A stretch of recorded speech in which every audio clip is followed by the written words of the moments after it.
because one thing our partners always say is that they want 100% honesty and truth, but if we're really frank and honest, not a lot of, even probably myself, you can't handle the truth. It's a bit like that for all of us in this world. So I mean, how much truth do you really show in a relationship in reality when your back's against the wall and you're stressed out and you're frustrated? I won't be. Pardon the pun. Have you come across many woke women?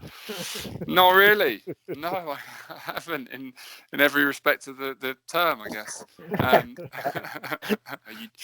Our ego doesn't want us to change. That voice will say, just stay the same. Don't admit it. Don't, people will take the piss if you're trying to, go into this space and all that. But if you just know it in your heart that you're not quite being who you want to be.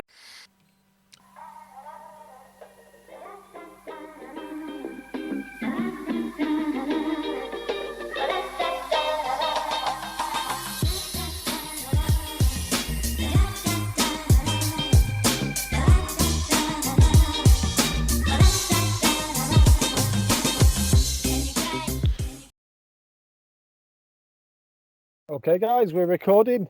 I have got us a special guest in this week. So we've got Mr. Ben Shevlin, we've got Della Tebe, we've got me, myself, Andy Peregrine. We've got a special guest on board, a really special guest. You may know him from TV. You may know him from Instagram. I know my missus follows him on Instagram, which I didn't know until I started looking at the at the Instagram bit. I think mine does as well, actually. Oh, nice. Does yours, Della, yeah? No, but I'll be finding out tonight. Last time you're on, Ben, I'll tell you that. It's my mission to convert her tonight. Let's get her on board. We have, you heard him there, the Naked Professor, as I think you're known, Ben, Mr. Ben Bidwell. Yeah. Hey, yeah. Absolutely. Yeah. Do you know what? I feel like the name The Naked Professor has not got long to live. I feel like everyone on Instagram is ditching their names and just going with their normal name. Do you know what I mean? It makes me cringe a little bit, The Naked Professor now. So, yeah, perhaps it's time. Jamie Oliver started as the Naked Chef, so I'd say run with it. Absolutely, yeah. Well, yeah. But how long was he the Naked Chef? I don't know. He soon became Jamie Oliver, didn't he? Until he got some Wonga to get some clothes, I guess. Okay, well, in that case, I'm still definitely the Naked Professor for a while yet, by the looks of things. Do you ever get confused with that guy who's always on TV next? He's a virologist. He's a naked scientist thing. Chris Smith. I don't, but my Google alerts get confused with it, and I get a lot of reports from them about the naked scientists. Yeah. Yeah. I thought that's who we had on tonight. I was gutted. Oh, sorry, yeah. Right, so I will do the intro. If I get anything wrong, Ben, feel free to jump in. I'm just going to quote the Insta for a start. Quieting the ego, enriching the heart, stripping the masks of masculinity, mindset and purpose coach, writer, speaker, and star of, I'll listen to it myself, the Naked Professors podcast. That's Naked Professors _podcast on LinkedIn as well. Just a quote that I like. I picked out one of my favorite quotes from your Insta there, Ben. I want to stir something inside others that gets them to check in with how they are living and get them to take action if they aren't satisfied with who they represent. So I am excited about this one. I think there's a range of stuff we can definitely talk about. But firstly, did I get anything wrong there, Ben, in your introduction? No, you got it all right. Apart from it wasn't LinkedIn, it's Linktree, and that's just something else. But that doesn't matter one bit. Right, okay. So, can you tell us a bit about yourself? I'm sure I've missed out a lot there. Then, what are you specialising in at the moment? And so on.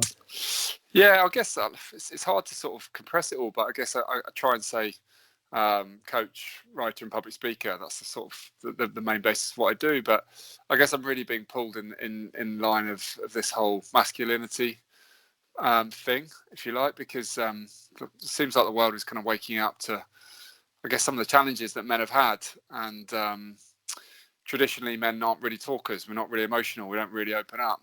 And I'm sort of in this space where I'm being pretty vulnerable. I'm being very open. I'm sharing what I feel. I'm talking lots, and I think people think that's unusual. and so I think people think it's wanted and needed, and so that's kind of sparked a bit of interest. And yeah, so while I kind of give it a mental health kind of sort of top level, if you like, it feels like I'm getting pulled more and more towards that in relation to men. Okay. Right. What was the initial trigger? What was the thing that made you turn from Ben to the Naked Professor? What were you like before all of this? I mean, I guess I was like that stereotypical man. I was very closed, very unemotional, kind of tried to be the lad. You know, it was women, alcohol, money. It was all the usual stuff. You know, I couldn't tell my mum I loved her, let alone have kind of deep conversations with anyone else. And I really did love my mum. She's amazing. And I would have stayed that way. I would have kept going on that path because I was ticking a lot of the boxes. You know, society said I was doing really well.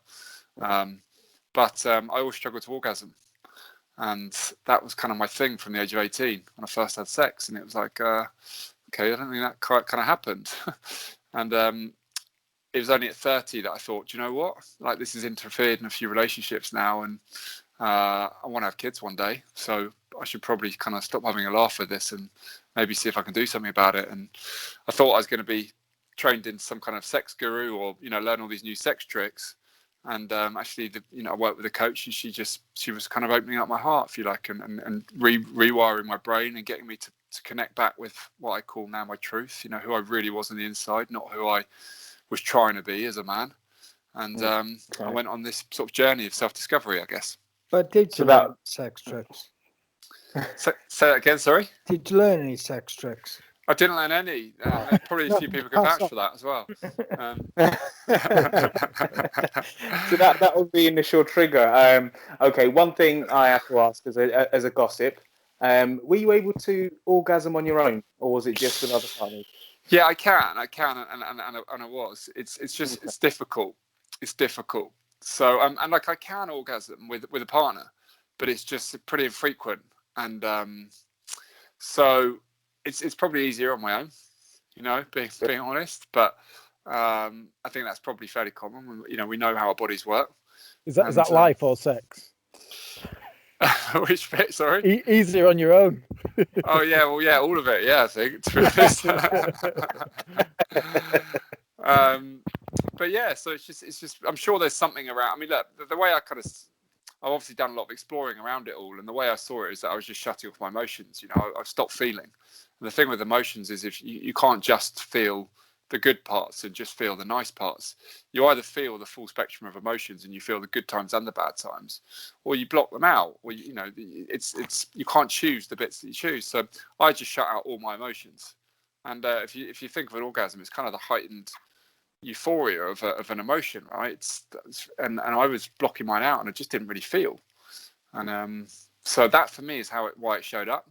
So now, can you appreciate, you know, when you're desperate for a piss and you get to have a piss, you're like desperate for about half an hour or whatever.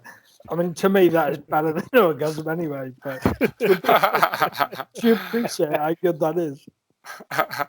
I reckon you want to check in on your orgasms. I think you're missing out on a bit there. Yeah, I do get some satisfaction from that, but not. I prefer an orgasm. I'll be honest. You don't get as much satisfaction as me. No. Maybe you're sort of having a bit of an orgasm when you do it. Who knows? I think I might be. I find there's 2 points for me there. I find the sexual side of it really interesting because I've always been within my stand-up. I'm really open with that kind of stuff as well because Ben's going to jump in. I always say I was a virgin till I was late, and I was a late developer in the bedroom, and all this kind of stuff. So I have my own issues. About having a wank in a disabled toilet again. Yeah. No, I'm pretty open about all my sexual exploits or lack of them as well. But I struggled with.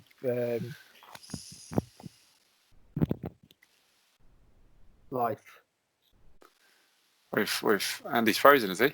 I think he might be slightly frozen. Hopefully, he'll come back to us. So just a dramatic pause, just, if not. Yeah, I'll continue just whilst hopefully he'll come back in with us. So, just how did everything start for you? I mean, obviously you've gone from not having an orgasm to actually seeing a coach to then wanting to strategize and do something about it. What then led you to wanting to help people? I guess because I when I went through change, which was pretty quick, to be honest. Like in a year, I was a pretty different person, although I wasn't showing it all. But I kind of thought, well, listen, if I've changed and I was as closed off and as shut off and as shut off to any of this stuff, like everywhere. But then, you know, I don't have a partner, so there's no one telling me to sort it out. Oh, fair enough. Yeah. I'm not accountable. So, what were the biggest changes that you noticed in yourself? Obviously, you started the coaching, and then wanting to continue it. So, what were at the end of the coaching after that full year? What were the biggest things that you noticed in yourself and other people? What did they notice in you?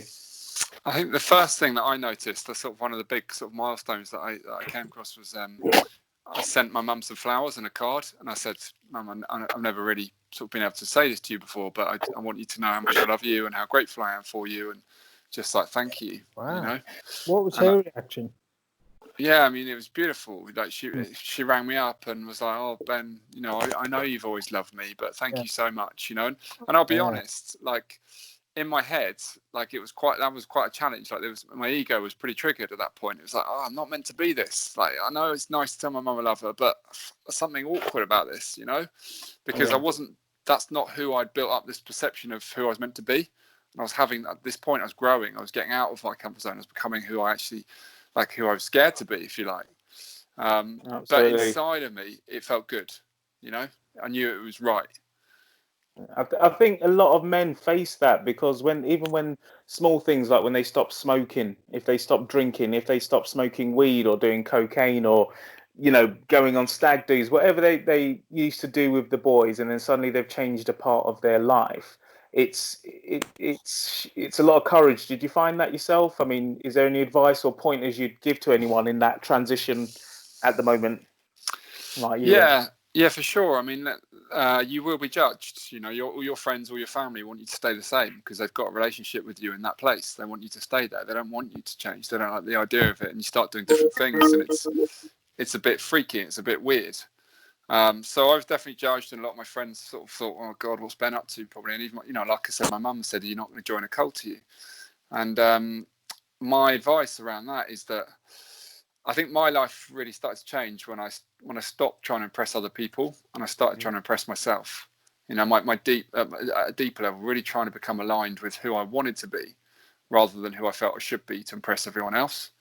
And I wasn't even aware, to be honest, that I was trying to impress everyone else. I thought I was being myself, but it's only when I went a bit deeper underneath the surface and I kind of looked at what really made me excited, I'm not excited, but what really made me proud. Who did I really feel proud of? Who was that person, rather than the one who was kind of showing a good life, but not really feeling it deeply.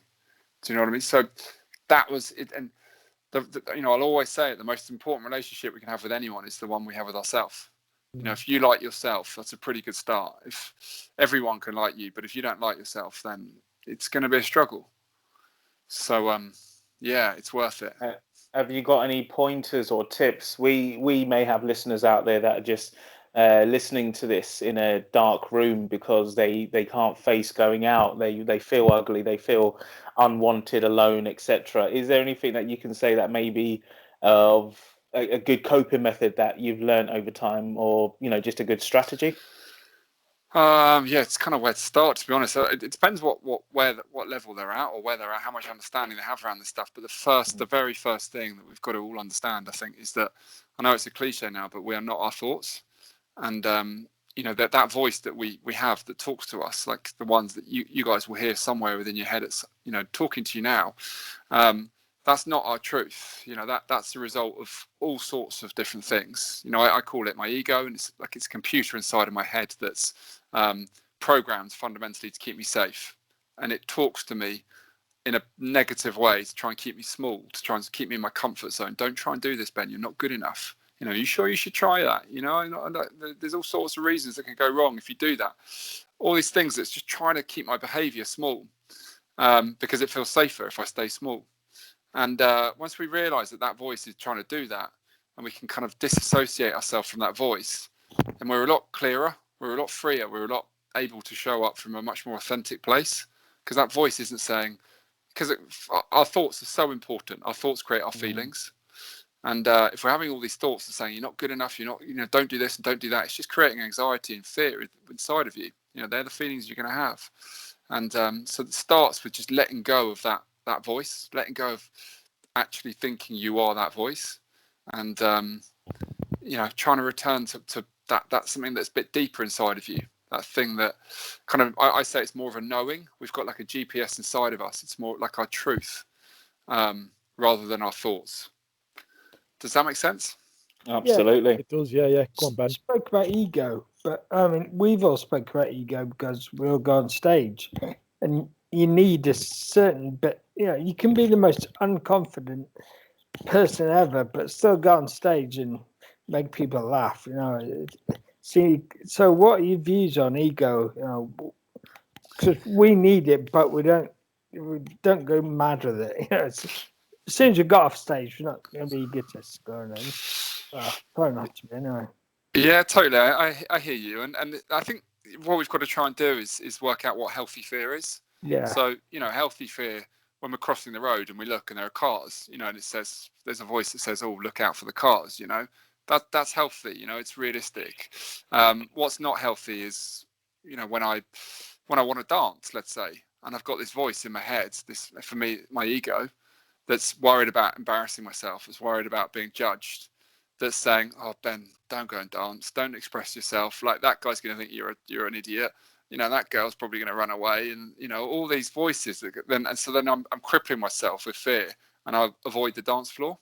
Now that's not healthy. I know inside of me I want to dance, I want to move, but that ego is just trying to keep me small. Don't let yourself be judged. So it's just trying to work out what's healthy. What actually is that a realistic fear that voice is telling me, or is it just stopping me from actually playing this game? The game of life, I call it. Just to link back in there, Ben. Sorry, I lost my connection. But I was explaining about the sexual side of things. But I'd struggle with erections. Where I was so nervous when I'd got a first girlfriend and blah blah blah blah and all that kind of stuff. So I can really associate with that stuff. And what you was describing there in terms of the voices, again, is something that I would describe my kind of like situation in a similar way to yours. It sounds as though you had kind of two lives up until about the age of 30. You lived one life, and now you're living a kind of different life, is the way I saw it from the research that kind of did.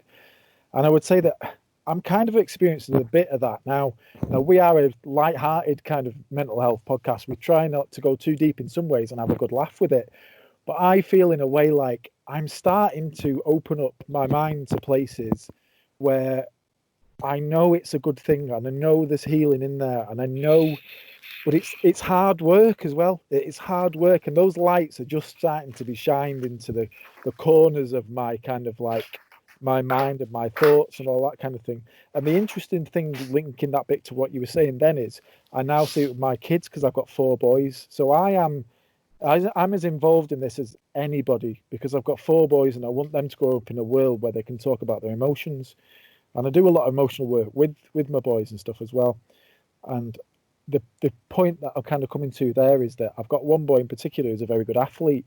But at the moment, I'm not running that race. I'm not running. And what I believe that is, and we have to be careful about judging and thinking what it's about, but I believe that he's insecure and has got some insecurities at the minute about life. And from speaking to him, what I think it is I'm so little of a person, but the one thing I've got is that I'm a fast runner. I'm a really fast runner. But since he started doing athletics at county level, guess what? There's kids that can beat him. So I'm not going to do that race because if I don't race, I can't lose. And therefore, if I'm going to lose, who am I? Because I'm the fast kid. And the ego bit that I have, which is probably a bit of a healthy side. Me and you, Ben. Yeah. Oh, you're back. From our side of things, in terms of parenting, from our side of things, it's quite frustrating because we're like, hang on, you should be enjoying this. You're really fast. It doesn't matter if you lose a few races. You just do it. And we've pushed and pushed, and I've realised that actually we've hindered him. It's not about the race; it's about the other stuff. And sometimes I think when we shine this light, and you were talking about it before, into the stuff, and it's happened with myself as well, is that you realise it's not about that thing. It's not about the ejaculation. It's not about the nervousness about girlfriends. It's not about the I'm damaged because I had a divorce. It's who are we? What is your voice? What does your inside voice tell you? Is it telling you good things? Is it telling you bad things? Do you listen to the good things, or do you listen harder to the bad things? And there's no question involved in that, but I'm just saying that I totally agree. You know, it's reflective in women as well, but it is a men's thing as well, I think, in some ways. Yeah, I mean, can I expand on that? Do you mind? Of course, yeah. Yeah, I mean, I find it so interesting. And actually, I ran a retreat in Ibiza last year that it was all about basically kind of trying to get us all to go and run that race again, you know, to get to bring it alive around your child. And, you know, the point being is that we miss out so much in life because we're scared about the result. And our ego is saying, don't do that because you're going to fail, or you'll embarrass yourself, or you'll get rejected, or you'll fail, or whatever it is. And we hear that voice, and then we feel that emotion around it, where we're petrified about the result. So we never try, and we live in this very unexpressive way where we just stay in our comfort zone, continually just doing the things that we know we can do. You know, we'll enter the race that we win because it's comfortable, but we won't expand, we won't grow. And for me, the way I sort of talk about it is I try and basically talk about two energies inside of us. One is that ego that's worried about all that stuff that comes from fear, basically. But then there's our heart, and our heart doesn't care about the result. Our heart just wants to express itself. It just wants to show up and give it a crack and just play. You know, I always use the example of if I'm in the kitchen and a song comes on, I know my body wants to dance. You know, it will move. Like it'll be like, oh, I love this song, whatever. You know, if no one's watching, someone walks around the corner and they look at me and they see me dancing, I'm freezing. I'm like, oh God, awkward, embarrassing, you know, shit. That's a bit, you know, sorry, or, you know, kind of all that stuff. And that's simply because my ego's just suddenly gone, oh, you're embarrassing yourself. What are you doing, you idiot? And I'm denying my heart, if you know what I mean. My truth is that when no one's watching, behind those closed doors, I want to move. And then my ego kicks in, you're being judged, don't embarrass yourself, and I'll freeze. And I want to live in a way where I just show up and let my heart be seen. And if I fail or I get rejected or embarrass myself, it's okay. I'm still alive. It's not really a threat. It gives me a chance. It gives me freedom. It's a liberating way to live. Do you know what I mean? But society doesn't teach us to be that. Society is very much a results-driven business. You know, society will say, "Did you win the race? Not did you enjoy the race?" So you ran a retreat in Ibiza. Yeah, I did. Yeah. Was anyone sober enough to listen to you? we had to enforce a no drinking policy, Really? so everyone knew. Yeah. So On the you last don't night, I turn think. up? Pardon? Did you turn up? If they were allowed to drink? We managed to get a few. Yeah. Me and Dally will come next time. Ben will be getting pissed on the beach. Yeah, I did the San Antonio summer. So, Ben, one thing I wanted to ask you, obviously, we are men of a certain age. Some may consider us dinosaurs. So when we hear things like awoke, you know, are you, would you be someone who cycles, the stereotypical vegan guy cycles, uses words like toxic masculinity, you know, in our kind of ancient old ways, we don't consider ourselves as dinosaurs like that, but sometimes we are aware that we're not as woke as we should be. I mean, do you think that there is a massive gap in that, or? I think it's probably fairly natural, isn't it? I think the millennials now are coming through, looking at this planet, thinking, I'm not sure how long we've got of this. Whereas we never grew up thinking that. You know, I'm 38. There wasn't really much consideration when I was growing up. Really, Ben? Am I? Yeah. Yeah. So I'm more of a dinosaur than you then. But I think the world is generally waking up. You know, 10 years ago, I didn't have any consideration for this stuff, but for whatever reason, the message is coming more alive. You know, I feel like this whole mental health space is kind of where physical health was 30 years ago, in that people are now starting to actually realize they can train their brains, they can make their brain function in a better way. Just like 30 years ago, we discovered we could get fitter. You know, we could go to gyms and stuff. And so I think there is a whole movement around it all.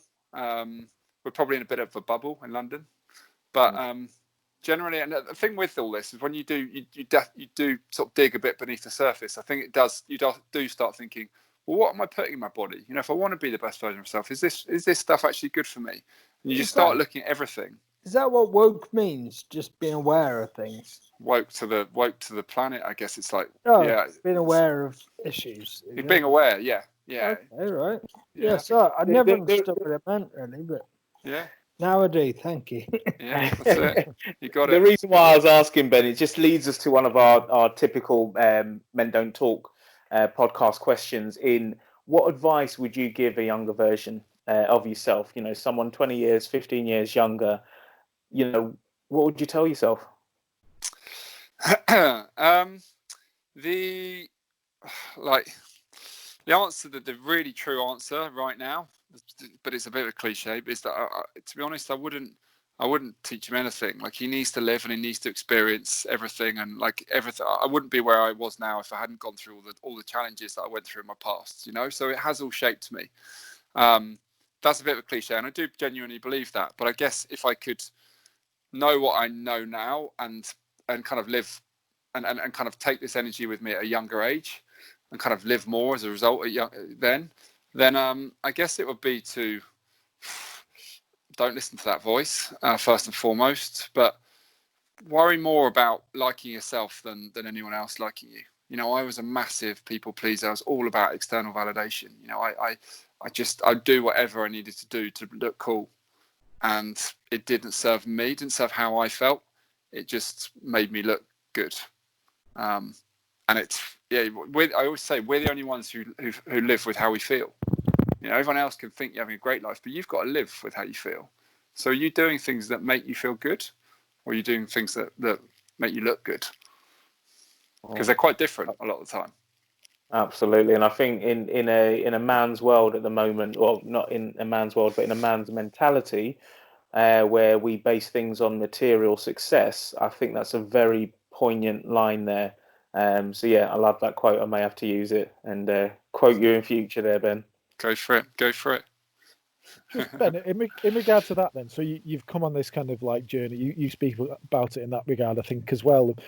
What is your mission statement now? Then, what does success look like for you going forward? Then, well, my mission statement, like, is really simple. If I'm honest, it's just to show up and be the best version of who I am every day without fear. And that, you know, to give that some context, it's like unhealthy fear. You know, that fear I spoke about before. I don't want to restrict myself because of fear of embarrassment or failure. And with that, I'm free.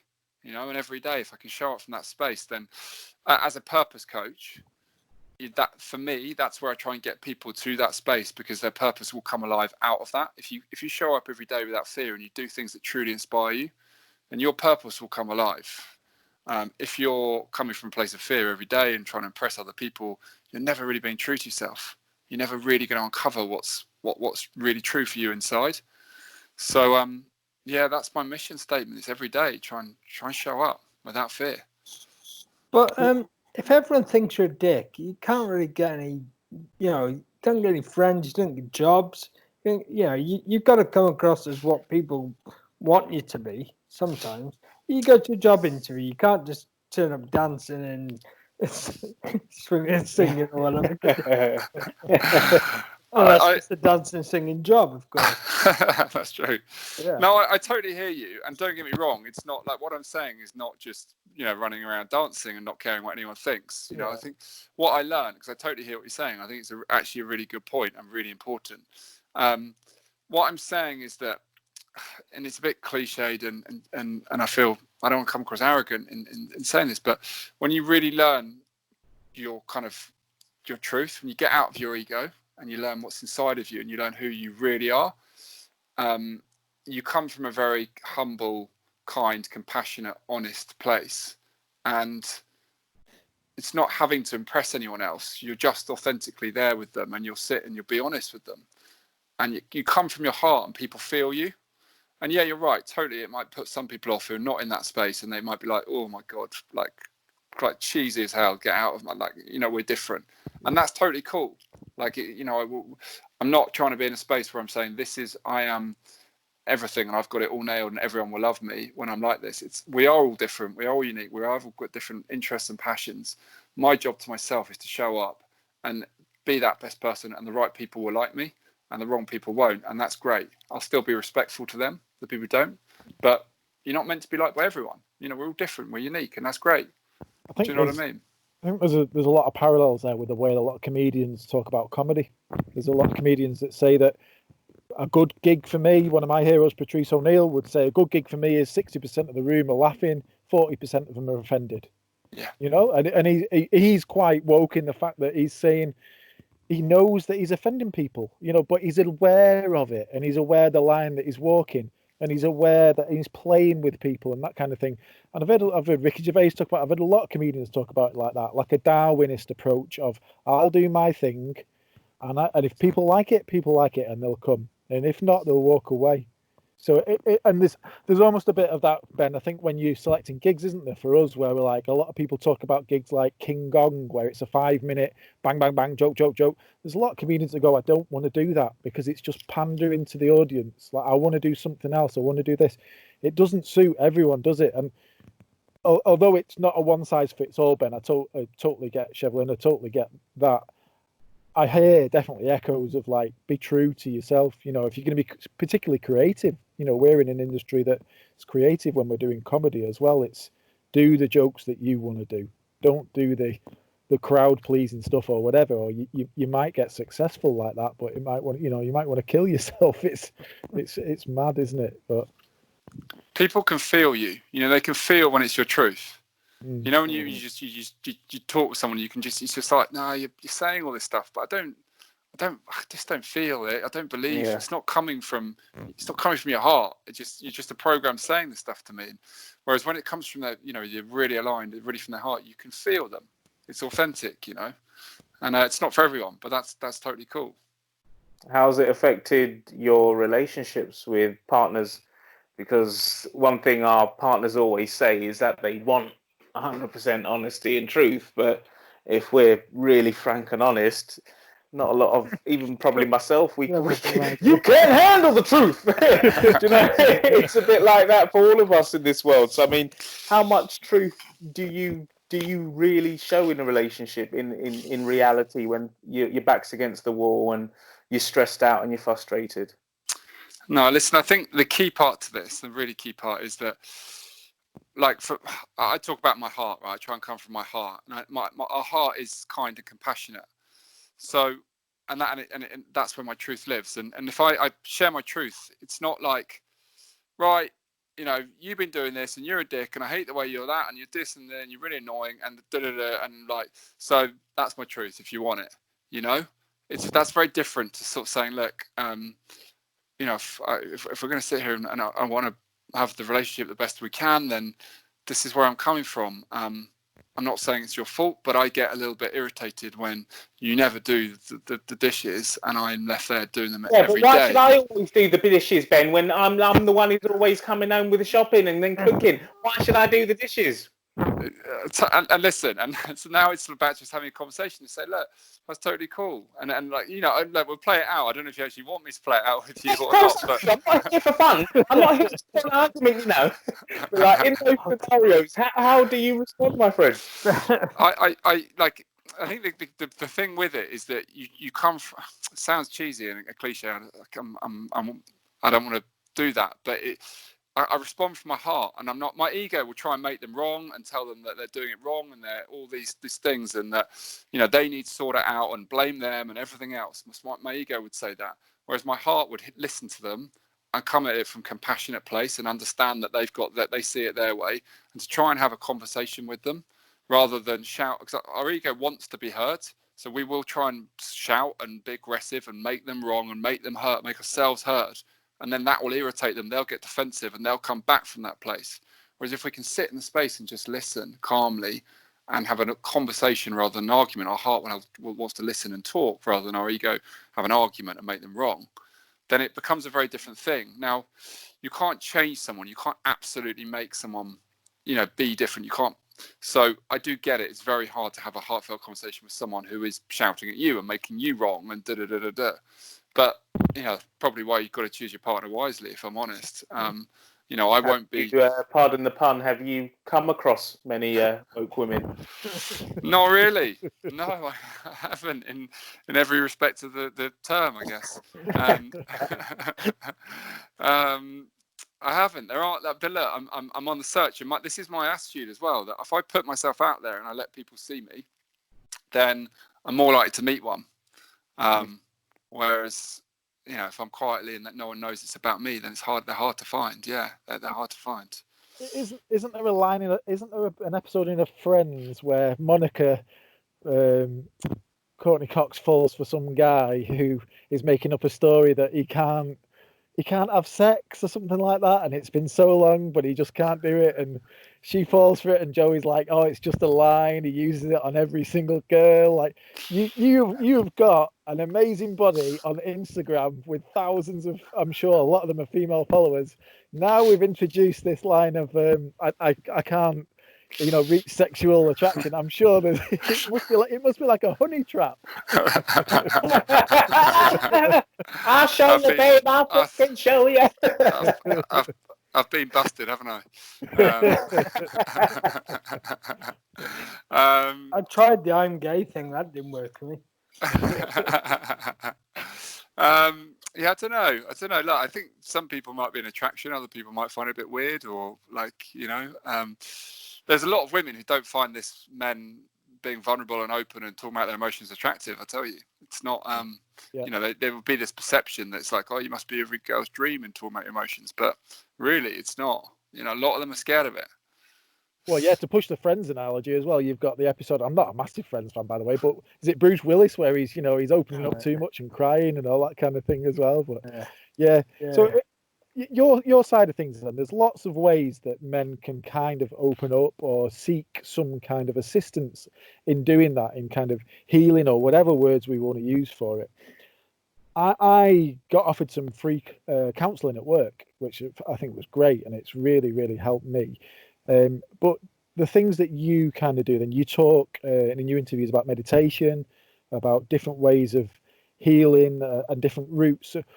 What would you advise? Let's say there's a guy or a girl listening to this, and they feel in their heart that they may need to change things, that they're not necessarily being true to themselves. What are the routes for change for you? Because I'm sure it'd be different people, but what do you start to advise people of then? Well, firstly, I really like the way you said that. They can feel it in their heart that they need to change, and I think that's often where it comes from. Our ego doesn't want us to change. That voice will say, just stay the same. Don't admit it. Don't, people will take the piss if you're trying to, go into this space and all that. But if you just know it in your heart that you're not quite being who you want to be. Look, meditation is a great way, but I'm not going to go into that because it's everywhere and you can read about it everywhere, and it would be a bit dry. But meditation is a good way to connect with your truth, is get out of your head and into your heart, if you like. But fundamentally, what I want to do is change the perspective around how we see mental health. There's loads of people with personal trainers working in a gym trying to get themselves physically fitter. But you don't still hear of many people working with coaches or counsellors or whatever it is to try and better their minds. And that was how I changed. And I walked in blind to working with a coach, as I say, thinking I was going to be some kind of sex guru.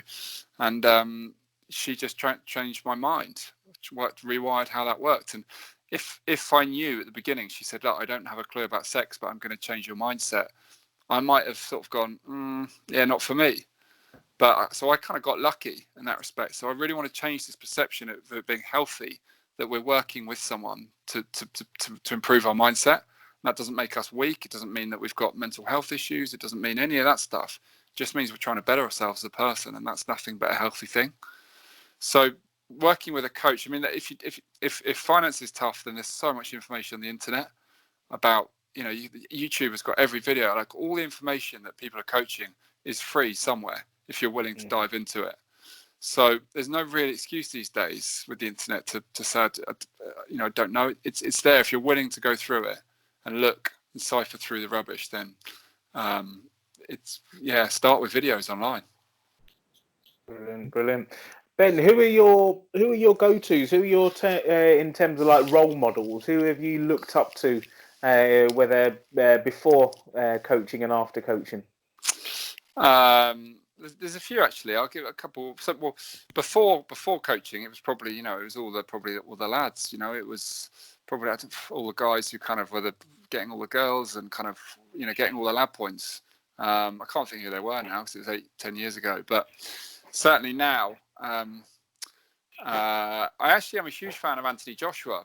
Not from a coaching perspective, but I love the way that he for me shows an element of vulnerability. In that he, unlike virtually all boxers, he doesn't come in shouting and screaming and tell them that he's better than them and they're all gonna, they're gonna get this and they'll see what will happen to them on the night. He does a little bit, of course, but not majority of them really. And he just sort of sits there and he just takes in and goes, oh, we'll see. Like, respect to you. I think, and he's very humble and respectful. Kind of lets them try and do their thing over him, and he just takes it. And he's always very welcoming, smiley. And kind of, very happy to laugh and to joke and be relaxed. He's not kind of trying to personify this alpha ego all the time. He's not walking in as if he's a big guy. He's just like, oh, hey guys, he could kind of, you wouldn't necessarily always think of him as a heavyweight boxer, although his physique shows it. So I really love the way he's quietly confident internally. He's just like, I know what I bring, I'll show you that, and I don't need to say it. From a coaching perspective, I'm a huge fan of Brené Brown. She's done the most ever watched TED Talk. If anyone knows TED Talks, she talks about vulnerability, and so she's a human behavioural researcher. And but what do you think of the likes of Tony Robbins? You've just got to do it, man. Tony Robbins. I think there's stuff to learn from them. It's different from my style, but I certainly respect his knowledge and the information. I think just Americans have a different way of educating, don't they? But I do like him, and I like to listen to him, and he inspires me. What's that Brené Brown? Tell us a bit more about that. What inspired you there? She's amazing.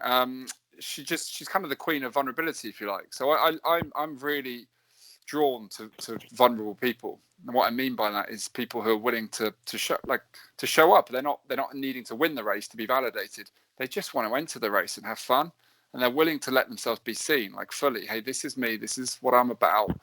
You don't have to like me, but I'm gonna really let you see me. I'm gonna let you in, and that for me is where I get connection. It's where I really feel a bond with someone.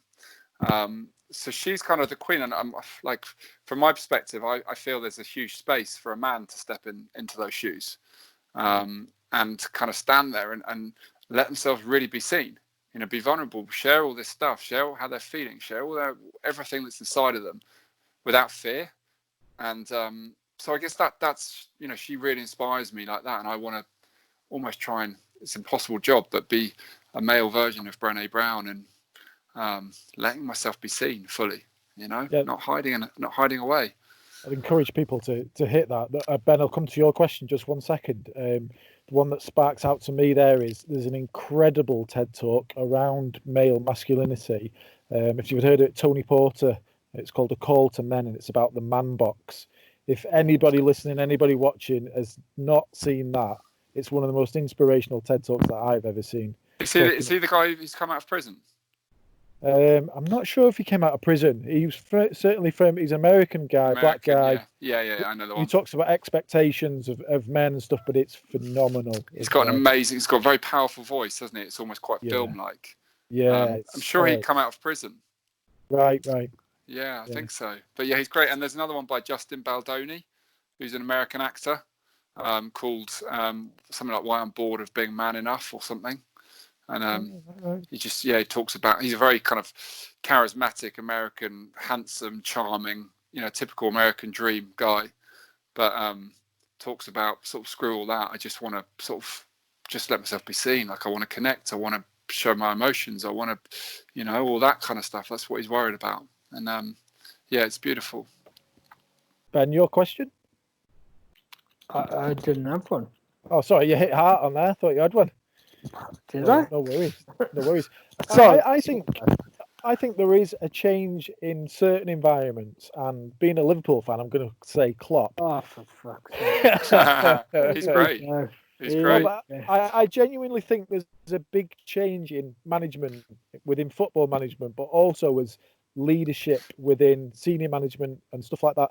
for people, not just men, but I think that is starting to change. I think that it's a very flexible workforce that we've got now, and just like football, where there's a lot of player power, that's a very flexible environment where players can go and play somewhere else. So a leader such as Klopp within football needs to be the arm around the shoulder guy, the encouraging guy, the charismatic guy,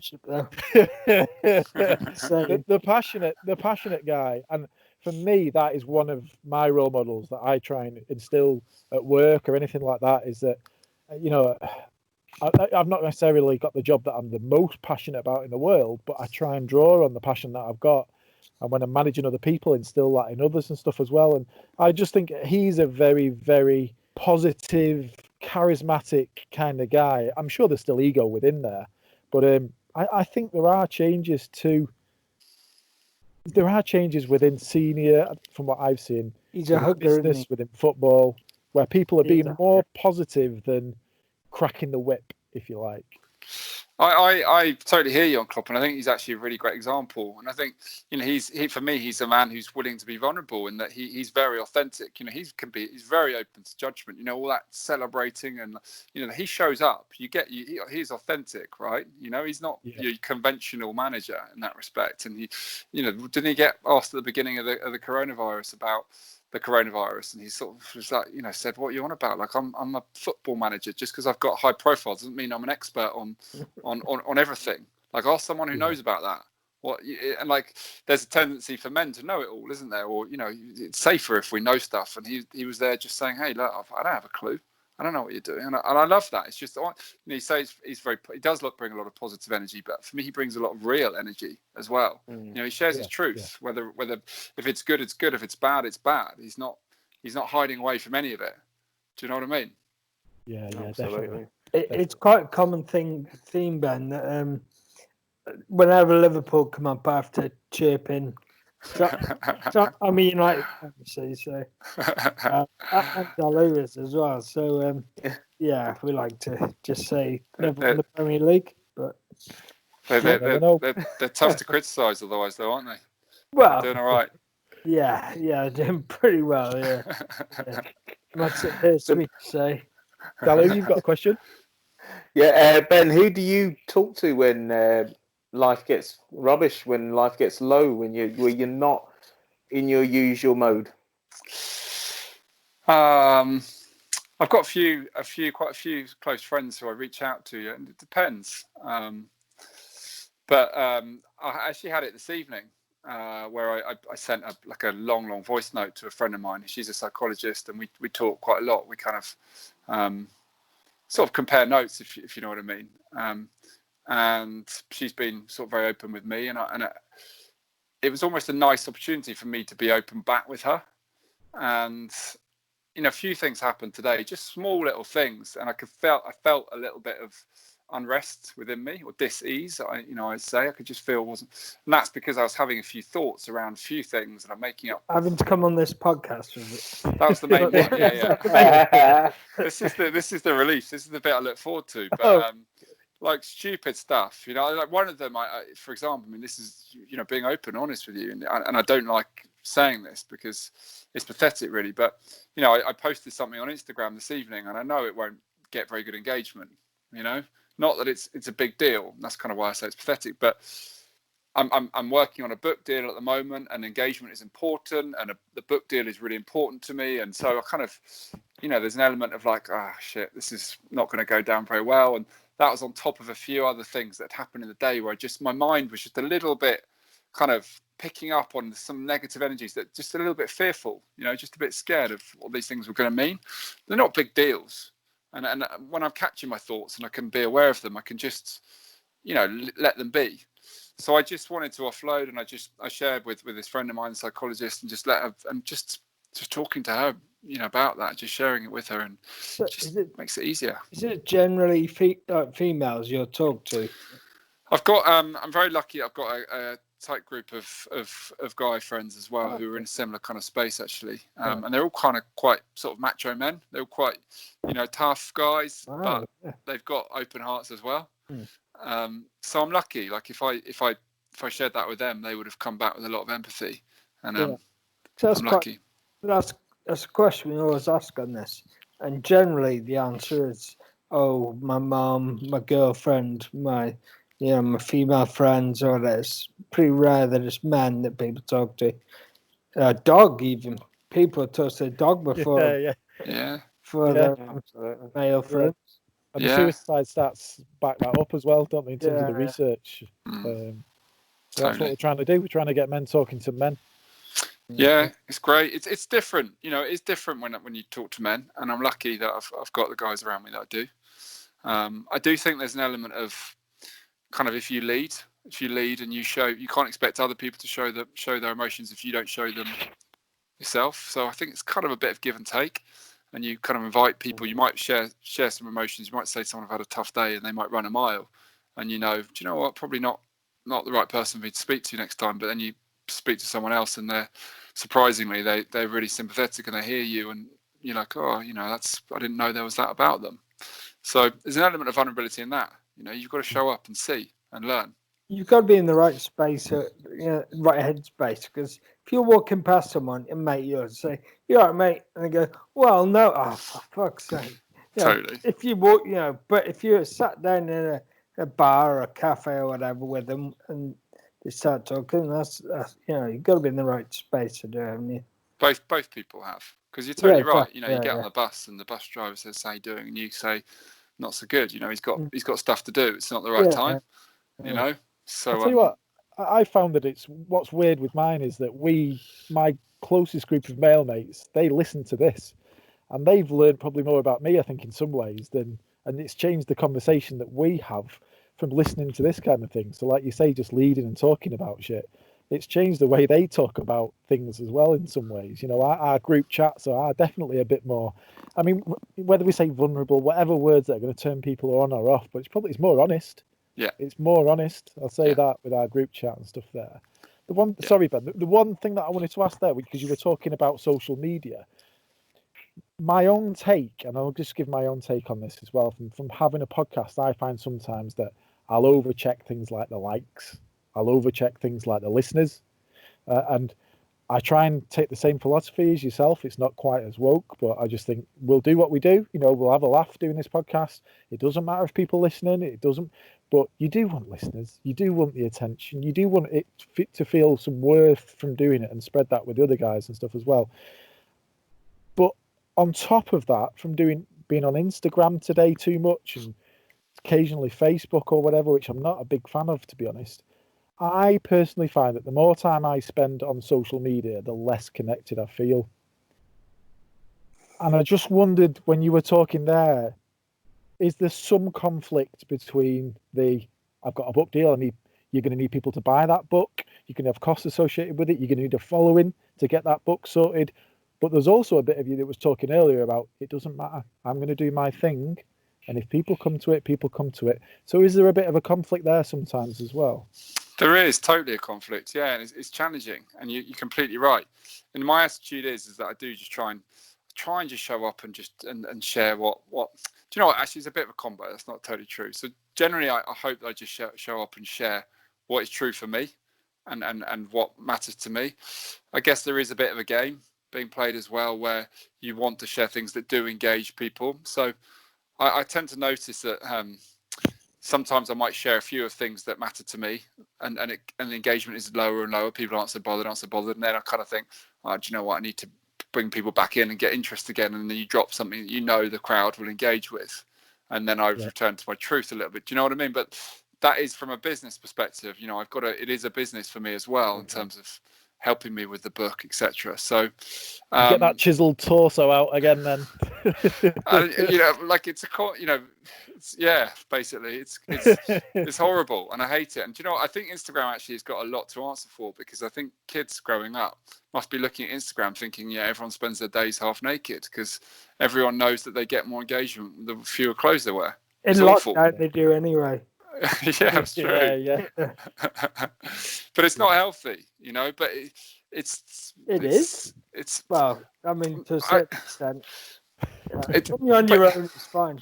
Yeah, but I think it's not healthy in that it's putting a huge emphasis on appearance, and it must be hard growing up as teenagers, looking at everyone looking all great and chiseled and photoshopped and all that stuff, because Do you they're use getting Photoshop? likes.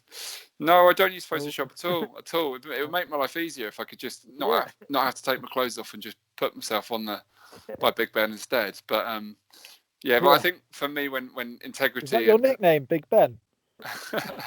Depends who you're asking. In fact, no, it's not by anyone. Not anyone who knows me. Another stock question we have is what gets on your moves? What's been annoying you this week? What's been getting you to something recently? I can give you one just to set it off. If you Go on, Ben. What's been Warm me up. Come on. What's been really annoying me this week is yawning. It's so fucking loud.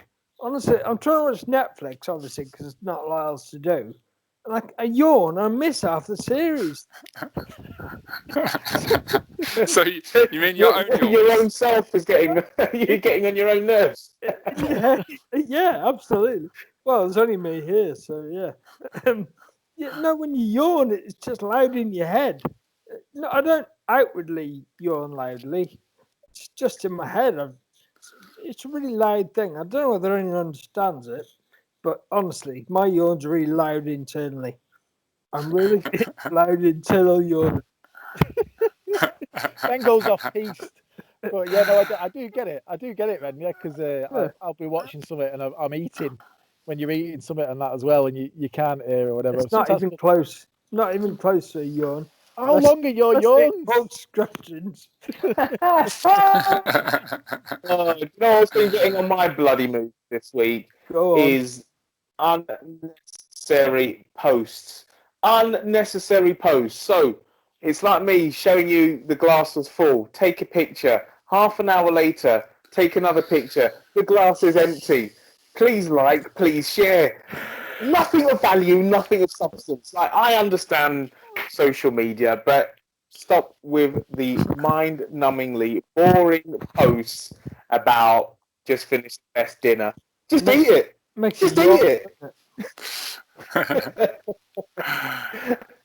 What about yourself, Ben? Yeah, God, I was hoping you were going to go first, Andy, because I'm not sure I've got one yet.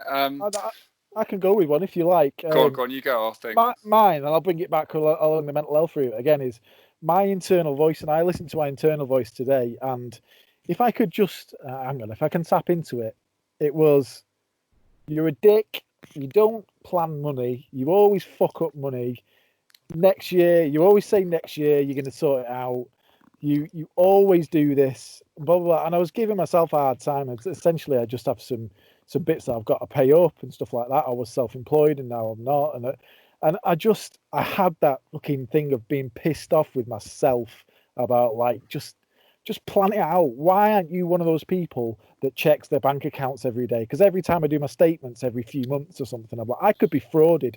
I could have been frauded. And this internal voice in me is going, you're a dick. Why aren't you doing this? Why aren't you one of those people? Why aren't you someone who plans their money? Why are you someone that... And I just had to have a word with myself. And it's something that I learned very briefly from having counselling very recently is take a step back.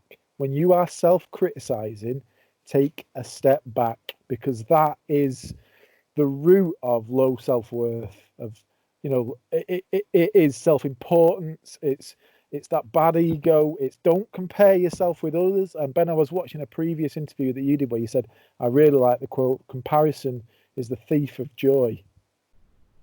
And I was comparing myself. That's what gets on my moves, is I was comparing myself to other people and going, I remember that guy at work that checks his bank statements every morning. I always take the piss, but now look at you. You don't even know if you've been frauded or blah, blah, blah. And I just had to have a word with myself, and I've managed to settle it down a bit. You know, like I will pay the money. I've got the money. But I do piss myself off. And sometimes it's okay, but sometimes it can. If you listen to that too much, I think it can be damaging, can't it? Oh God, yeah, really. You know, be careful what you say to yourself because you're listening. You know, your body feels those words. Your body feels that energy. So totally, yeah, I hear you completely. And thanks for giving me time to think of my one as well. Unless you want to expand on that, should I go, or do you want to? No, you go for it. What I came to, actually, this is a pretty good one actually for me, because it really does get on my moves. It's hay fever, because it is taking me down. My God, and I feel so pathetic. Obviously, there's a pretty big virus going around at the moment, and I'm banging on about hay fever all the time. This is karma for you, because for years I was like, come on, get over it, hay fever. Like, who's allergic to nature? Like, all the stuff, hay fever, seriously. And then 4 years ago, karma arrived, and it like totally showed me who's boss. And every spring thereafter, I just get absolutely taken down by hay fever. And that, like, that really exciting sort of springtime when the sun comes out. We've had it for the last 2 weeks, and it's like, oh, here we go, summer's coming. And then I'm just shutting doors with every window and every door, just like locked up, my eyes streaming. I just want to rip them out, my nose streaming. And I'm just like, this is pathetic, so no one's going to have any sympathy for hay fever. And there's just the whole thing. It's just, and actually it takes me down. I can't sleep, and I've just, the whole, can't exercise, can't go out for a walk, you can't clear your hair. You just get stuck in this hay fever shithole. So yeah, that gets on your moves. That's a nice little sum up. Definitely does. Moves, Yeah. Absolutely. Sorry, Shevlin, you said you had an embarrassing story that's occurred as well. Go on, what's your? We like to talk. Sorry. Yeah, we do embarrassing stories. If you can have a think. This one will take a while, so have a think. Nice. Okay. Right. I went travelling to send, but I went travelling a few years ago, and before I was going to New Zealand, I was on Tinder in New Zealand to get pre-planning, and I've been talking to this girl, and it got to stage we were talking pretty dirty to each other. This is before we'd even met up or anything, and so I flew into Auckland. She lived in Christchurch. So I flew down to meet her a couple of days after I arrived in New Zealand, and she's like, "Oh, you got to be filthy with me. You got to whip me and stuff." I was like, "Oh, shit. I haven't got a clue about any of that stuff." So I bought horsewhip off Amazon. Oh my.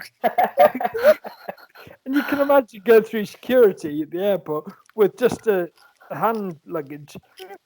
What are you doing with that, mate? Do you ride horses? No. I gently said to him, I said, "Oh, it's for a girl." And he goes, "Oh, right, mate. Why didn't you say?" I was like, "Oh, right."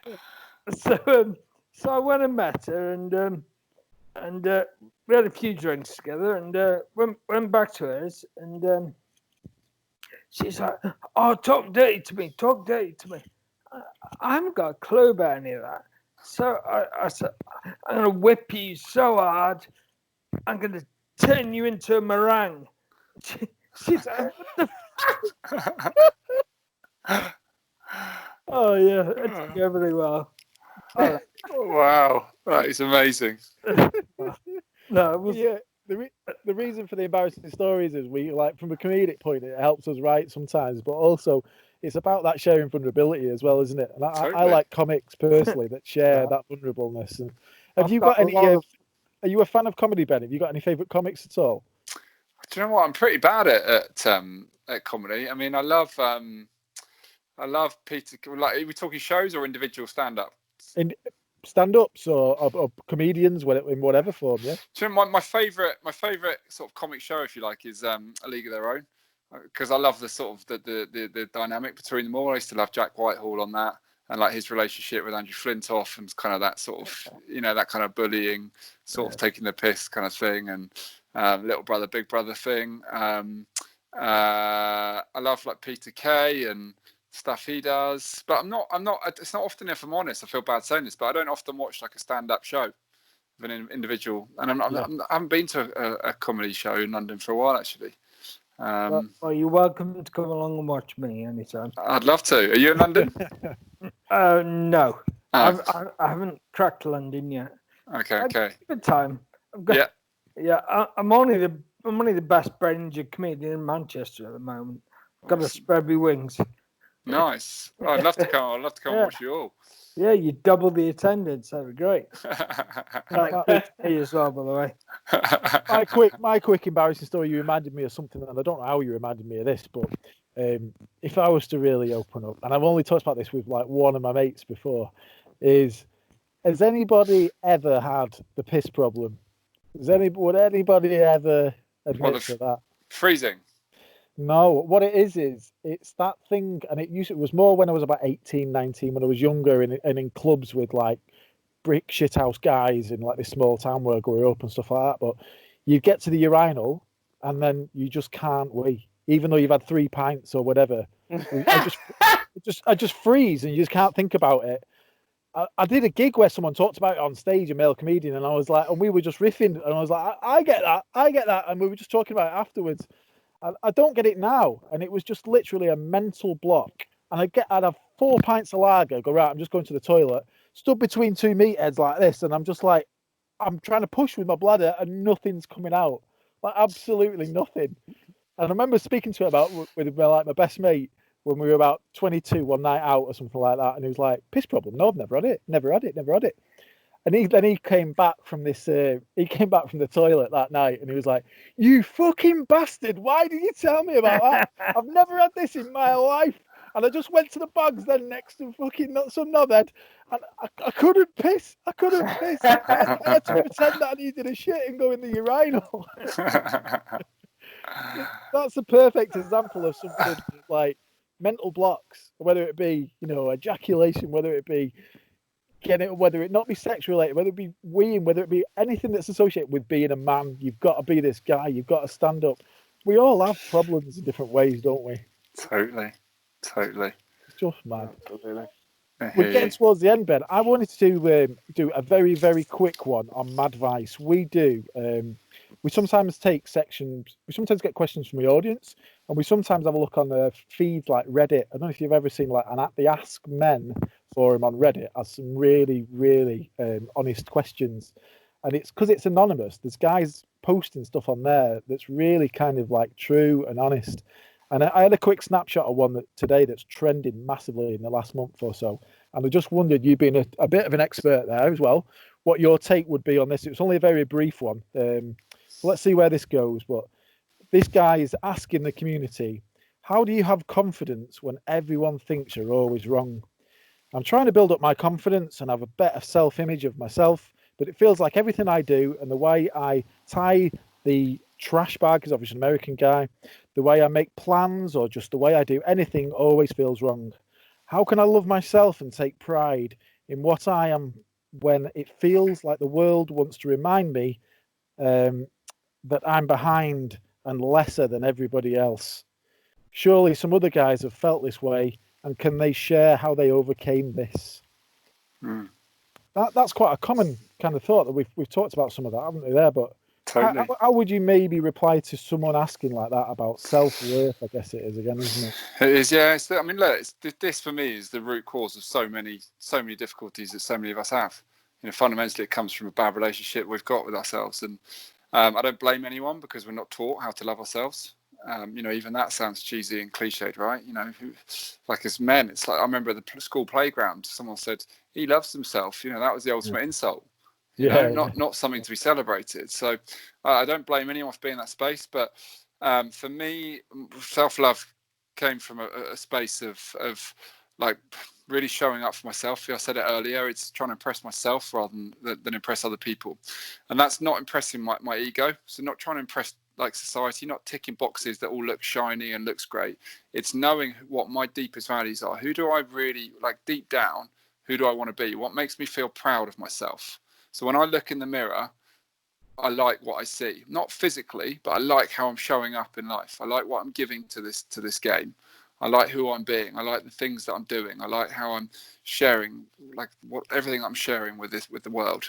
Those kind of questions, what really matters. How am I really feeling proud of myself? When we start doing that, that's when we start to feel like aligned or self-confident. We start to love who we are.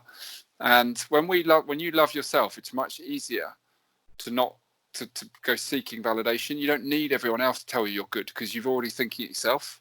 You feel it. So you don't. Other people can, in fact, can actually start telling you shit, and it doesn't matter because, like, well, they might think that, but I think I'm good.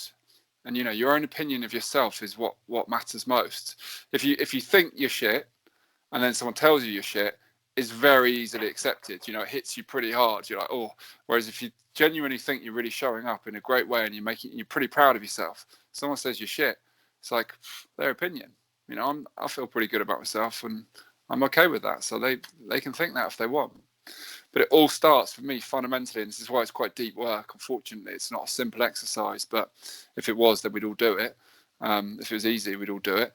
But it's fundamentally knowing what your deepest values are, knowing who you really want to be deep down, and then doing that stuff that makes you feel aligned, makes you feel true to yourself, makes you feel proud of who you are. Yeah. Does that make sense? Yeah, no, it does. Yeah. Absolutely. Ali, you're a wise man. What did you think listening to that kind of one there? No, absolutely. I think the one thing I wanted to ask is, do you have a faith? Are you a religious man, Ben? A lot of things that you've mentioned there sound quite things that I've heard from people that are Muslim, that are holy men, or Buddhist or Christians, etc. To that degree where they've not gone, they've taken off the religion cloak, as in I'm going to church, I'm going to the mosque. But they've actually become better people in how they approach life. And there's a lot of similarities in how you're mentioning your journey in things I've heard in the past. I mean, are you a believer? Do you have a religion? Do you see a relation to that? Do you know what? Funnily enough, I've never been religious in the slightest. Not my family hasn't been part of the journey. But I definitely see the similarities. You have a faith in something beyond your voice, if you like, beyond there's something. Mm-hmm. So for me, that's kind of my spirit, my soul. Yeah, it's more spiritual. It's a lot of my what I share is I've learned is Buddhist. That of studying Buddhism, it's a lot of those kind of views. But yeah, they do fit in. It's fundamentally it's about there being something of greater importance than, for me, my ego. And however that shows up for you as an individual, and if it works, then that's great. Yeah, and I think one thing you mentioned before that you didn't want to be cliche, is the simplest thing is love involved in it, loving yourself and hopefully loving others better internally, getting more love, so everything grows and blossoms from that. And it sounds as cheesy as anything, but love what the world needs now. Love. Come on, Ben. I can see your face. Come on, lad. Come on. I don't know that one. Yeah, I know it. Breaks into song. Turns into a musical, this podcast song. But you know what? You're right. You're so right. And like it's a challenge, because in my 20s I was like, oh, love, like, why is it all about love? Whatever love, like, come on, just like, let's just get on with it. Stop talking about all this love bullshit. So I kind of, I'm still hesitant when I believe it is totally all about love, completely, well and truly. I know it is, but I'm still hesitant in sharing that message myself. Not to say it's wrong, because I know how it would have irritated me in my 20s. Do you know what I mean? And it's hard to express that message when not a lot of people are on the same path, and it can sometimes frustration. Then you end up showing the opposite of love. Yeah, so, but I'm with you. I totally hear you on love. And final question for me: given the times with Corona and everything, a lot of people are isolated. A lot of people are probably getting annoyed with their own voice in their head and annoyed with other people. And what's your kind of tips for having good mental health during this isolated times? Do you know what, the standard things is being aware of your voice, all that stuff we kind of covered. But I guess typically for isolation, what I try and do, if you can, is to try and use this as an opportunity to do stuff that you wouldn't normally do. Like tidy your room. Like tidy your room. Yeah, I'm getting there. Yeah. It's on the list. But no, like what we all complain that we're all so busy, there's always so much going on, and life is busy normally, and suddenly here's this opportunity for us to actually invest our time in a different way. And I don't know, I don't want to sound patronizing, but for me, I'm trying to come out of this period a better version than I went in. So I'm trying to do things that serve me, like, long term, that will make me feel a better person in a month, 2 months, 6 months, a year time, than actually what gives me instant gratification right now. So like watching Netflix is I love, it's great, it's relaxing, it's brilliant, but if I did that all day every day, I wouldn't feel particularly proud when I went to bed. If I smashed out some things and I did things that made me feel inspired, and then I watched a bit of Netflix at the end, and I'll be going to bed feeling proud of who I am. And that, to me, mental health starts a really good, solid sort of sounding base, if you like, or starting place, is to be proud of who you are. Do things that make you proud. I basically differentiate between happiness and fulfillment. I try and do things that make me fulfilled more than happy. So like eating all the ice cream, that makes me happy. Like, this is great, lovely the ice cream. Doesn't make me fulfilled. So like once I finish that ice cream, I'm like, oh shit, I've just eaten all that ice cream. I feel shit. Like I don't feel good about myself. I don't feel proud. So for me, it's almost trying to flip that. Of course, sometimes there's a room for ice cream, but if I'm doing that all the time, I don't feel proud of myself. So trying to find things that make you a better person and doing more of that stuff whilst you've got the time right now. Yeah, great stuff. Okay, I mean, thank you so much for coming on, Ben. Thank you. I'm sure there's listeners, watchers that you've affected in a positive way, and you've done that before and will continue to, I'm sure. If people want to follow you, people want to get in touch, people want to join in the stuff that you're doing at the minute, you're doing stuff on Instagram Lives at the minute. Tell us what you're up to and what you want to plug. To be honest, I'm not too bothered about plugging. I appreciate it, but yeah, everything I do sort of is on Instagram, The Naked Professor. Yeah, the main thing for me, if I'm honest, is just getting the chance to connect with guys like you. Really, like I love having these conversations, particularly like Ben. It might not be totally familiar, and I appreciate you sitting and having that conversation with me and being open-minded to, not saying whatever and ever, and just sitting in the space, because I really appreciate that, and I know it's unfamiliar stuff for some people, so I'm just grateful to have the chance to chat. So thank you for having me. Very enjoyable. Brilliant. Really interesting. Absolutely enjoyed having you on. Thank you, Ben. Appreciate it. What's your Insta?